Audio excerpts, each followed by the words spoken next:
যদি আপনি রাষ্ট্রীয় কাঠামোকে পরিবর্তন করতে না পারেন তাহলে যে কোনো সরকারি ফ্যাসিবাদ হতে সময় লাগে না। দেখুন, আওয়ামী লীগ কি একদিনে ফ্যাসিবাদ হয়েছে? আওয়ামী লীগ ধীরে ধীরে ধীরে ধীরে তারা ফ্যাসিবাদ হয়েছে, তারা ক্ষমতা কুক্ষিগত করেছে, তারা সব দলীয়করণ করেছে।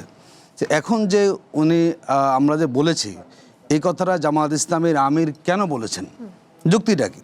প্রথম হচ্ছে যে আমরা এখনও যেই সংস্কার নিয়ে আমাদের সবারই দীর্ঘ সময় প্রত্যাশা, এবং যেই বিএনপি তার 2023 সালে তারা যে সংস্কার প্রস্তাব দিয়েছিল 31 দফা, 25 ডিসেম্বর 2023 সালে এই বিএনপির মহাসচিব বলেছেন যে আমরা জনগণের গণতান্ত্রিক অধিকার পুনঃপ্রতিষ্ঠার জন্য আমরা সংবিধান সংস্কার পরিষদ গঠন করব বলেছেন। এটি এখনও বিএনপির কিন্তু অফিসিয়াল ফেসবুক পেজ আপনি খুঁজে পাবেন।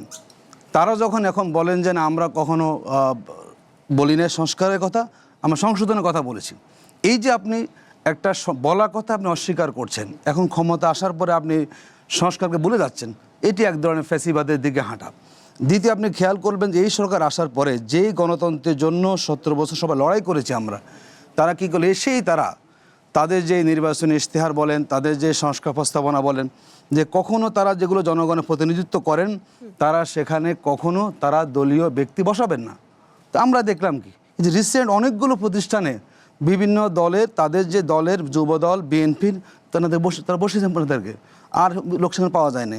আপনার সিটি কর্পোরেশন বলেন, জেলা পরিষদের চেয়ারম্যান বলেন, তো সব যদি আপনি দলীয় লোক বসিয়ে থাকেন তাহলে এখানে গণতন্ত্র আসলে লঙ্ঘন করেছে কারা?